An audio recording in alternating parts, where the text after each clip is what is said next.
Good morning students. आज हम पढ़ते हैं क्लास 11th की अंतरा भाग 1 के गद्य खंड से चैप्टर 3 टॉर्च बेचने वाले। इसके लेखक हैं हरिशंकर परसाई जी, जो एक व्यंग्यात्मक लेखक हैं। और इसमें लेखक ने दो मित्रों के कहानी के माध्यम से समाज में फैले अंधविश्वास पर कड़ा प्रहार किया है कि लोग कैसे साधु संतों के बहकावे में आकर उन्हें अपना सब कुछ नष्ट कर देते हैं। तो इसी में इन्होंने समाज पर व्यंग किया है। तो अब चैप्टर को पढ़ते हैं। वह पहले चौराहों पर बिजली के टॉर्च बेचा करता था।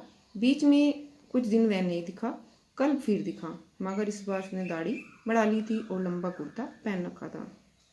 अब लेखक कहते हैं कि पहले वो चौराहे पर बैठकर टॉर्च बेचता था और कुछ दिनों तक मैं नहीं दिखा। तो लेखक ने उससे पूछा कि कहाँ गए थे, और अब उसने क्या था, दाढ़ी बढ़ा ली थी और लंबा कुर्ता पहन रखा था।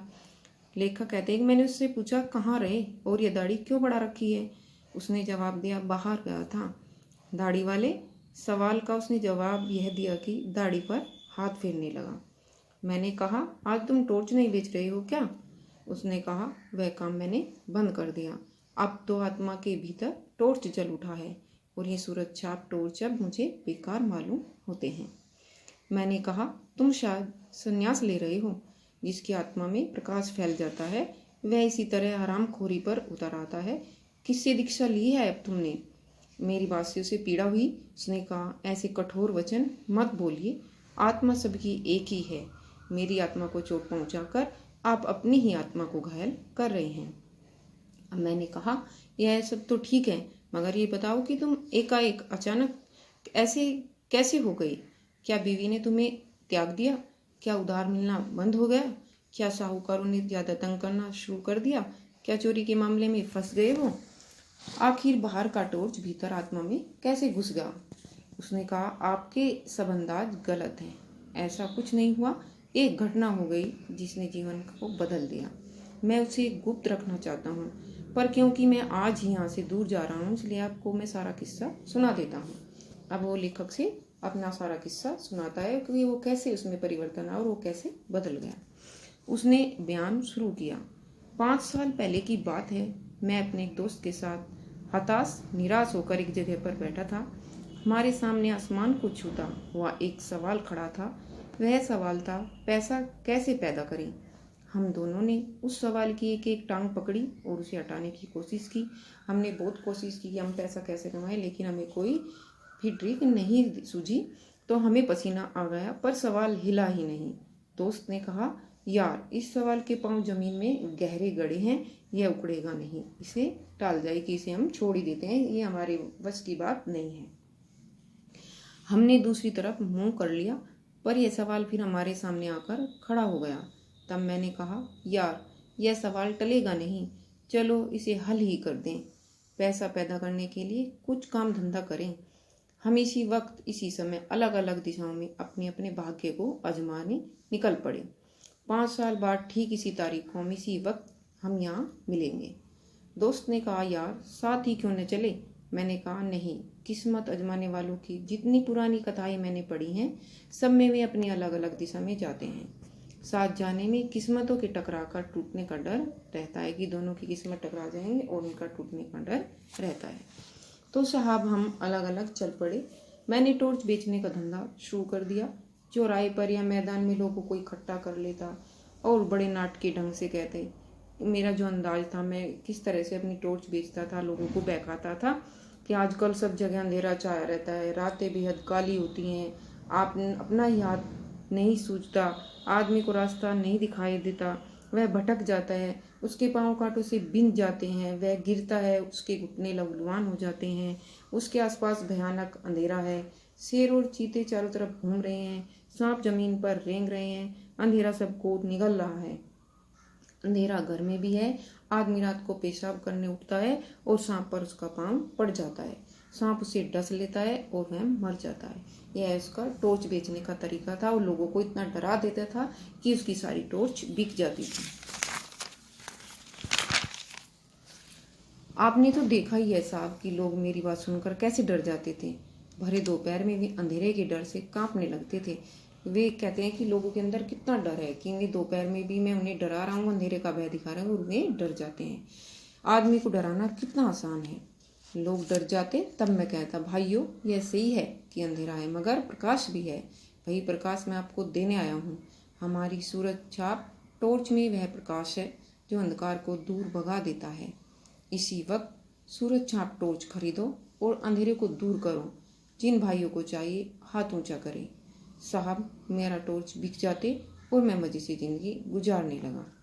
वायदे के मुताबिक ठीक 5 साल बाद मैं उस जगह पर पहुंचा जहाँ मुझे दोस्त से मिलना था। जो हमने वादा किया था कि हमें यहाँ 5 साल बाद इसी जगह मिलना है, तो मैं वहाँ पर पहुँच गया। वहाँ दिन भर मैंने इसकी राह देखी, वह नहीं आया। क्या हुआ? क्या वह भूल गया या वह इस असार संसार में नहीं है कि क्या पता उसकी मृत्यु हो गई हो। मैं उसे ढूंढने निकल पड़ा। एक शाम जब मैं शहर की सड़क पर चला जा रहा था, मैंने देखा कि पास के मैदान में खूब रोशनी है और एक तरफ मंच सजा है। लाउड स्पीकर लगे हैं। मैदान में हजारों नर नारी स्त्री पुरुष श्रद्धा से झुके बैठे हैं। मंच पर सुंदर रेशमी वस्त्रों से सजे बहुत भव्य पुरुष संत बैठे हैं। वे खूब हष्ट पुष्ट हैं। संवारी हुई लंबी दाढ़ी है और पीठ पर लहराते उनके लंबे लंबे बाल हैं। मैं भीड़ के एक कोने में जाकर बैठ गया। भव्य पुरुष फिल्मों के संत जैसा लग रहे थे। उन्होंने गुरु गंभीर वाणी में प्रवचन देना शुरू किया। वे इस तरह बोले थे जैसे आकाश के किसी कोने से कोई रहस्य में संदेश उनके कान में सुनाई पड़ रहा है, जिसे वे भाषण दे रहे हैं। वे कह रहे थे, मैं आज मनुष्य को एक घने अंधकार में देख रहा हूँ। उसके भीतर कुछ बुझ गया है। वह युग ही अंधकार में है। यह सर्वग्राही अंधकार संपूर्ण विश्व को अपने उदर में अपने अंदर छिपाए है। आज मनुष्य इस अंधकार से घबरा उठा है। वह पथ अपने रास्ते से विचलित हो गया है। आज आत्मा में भी अंधकार है। अंतर की आंखें, जो अंतरात्मा की आंखें, वे ज्योतिहीन प्रकाशहीन हो गई हैं। वे उसे भेद नहीं पा रही हैं। मानव आत्मा अंधकार में घुटती है। मैं देख रहा हूँ मनुष्य की आत्मा भय और पीड़ा से त्रस्त है। इसी तरह वे बोलते गए और लोग सब चौकन्ने होकर उनकी बात सुन रहे थे। मुझे हंसी छूट रही थी। 1-2 बार दबाते दबाते भी हंसी फूट गई और पास के जो श्रोता सुनने वाले थे उन्होंने डांटा। भव्य पुरुष प्रवचन के अंत पर पहुंचते हुए कहने लगे, भाइयों और बहनों, डरो मत। जहाँ अंधकार है वहाँ प्रकाश है। अंधकार में प्रकाश की किरण है। जैसे प्रकाश में अंधकार की कोई कालिमा है, प्रकाश भी है। प्रकाश बाहर नहीं है, उसे अपने अंदर खोजो। अंतरात्मा में बुझी ज्योति को जगाओ। मैं तुम सबका उस ज्योति को जगाने के लिए आह्वान पुकार करता हूँ। मैं तुम्हारे भीतर वही शाश्वत न कभी खत्म होने वाली ज्योति को जगाना चाहता हूँ। हमारे साधना मंदिर में आकर उस ज्योति को, उस प्रकाश को अपने भीतर जगाओ। साहब अब तो मैं खिलखिलाकर हंस पड़ा। पास के लोगों ने मुझे धक्का देकर भगा दिया और मैं मंच के पास जाकर खड़ा हो गया। भव्य पुरुष मंच से उतरकर कार पर चढ़ रहे थे। मैंने उन्हें ध्यान से देखा। उनकी दाढ़ी बढ़ी हुई थी, इसलिए मैं थोड़ा झिझका, पर मेरी तो दाढ़ी नहीं थी। मैं तो अपने उसी रूप में था।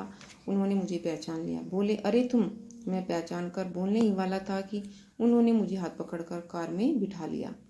मैं फिर कुछ बोलने लगा तो उन्होंने कहा, बंगले तक कोई बातचीत नहीं होगी। वहीं जो भी बातचीत हो करेंगे हम वहीं पर जाकर करेंगे।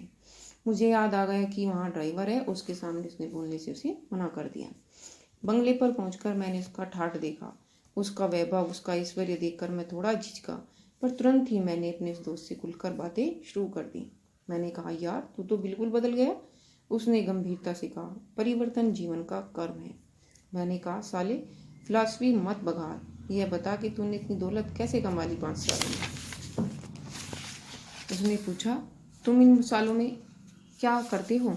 क्या किया तुमने 5 सालों में, कितना पैसा कमा लिया? मैंने कहा, मैं तो घूम घूम कर टॉर्च बेचता रहा। सच बता, क्या तू भी टॉर्च का व्यापारी है? उसने कहा, तुझे क्या ऐसा ही लगता है? क्यों लगता है? मैंने उसे बताया कि जो बातें मैं कहता हूँ वही तू कह रहा था।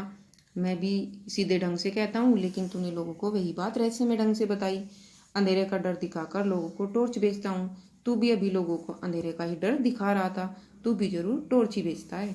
उसने कहा, तुम मुझे नहीं जानते, मैं टॉर्च क्यों बेचूंगा? मैं तो साधु हूँ, दार्शनिक हूँ और संत कहलाता हूँ। मैंने कहा, तुम कुछ भी कहलाओ, बेचते तुम टॉर्च हो। तुम्हारे और मेरे प्रवचन एक जैसे हैं, चाहे कोई दार्शनिक बने, संत बने, साधु बने, अगर वह लोगों को अंधेरे का डर दिखाता है तो जरूर अपनी कंपनी का टॉर्च बेचना चाहता है। तुम जैसे लोगों के लिए हमेशा ही अंधकार छाया रहता है।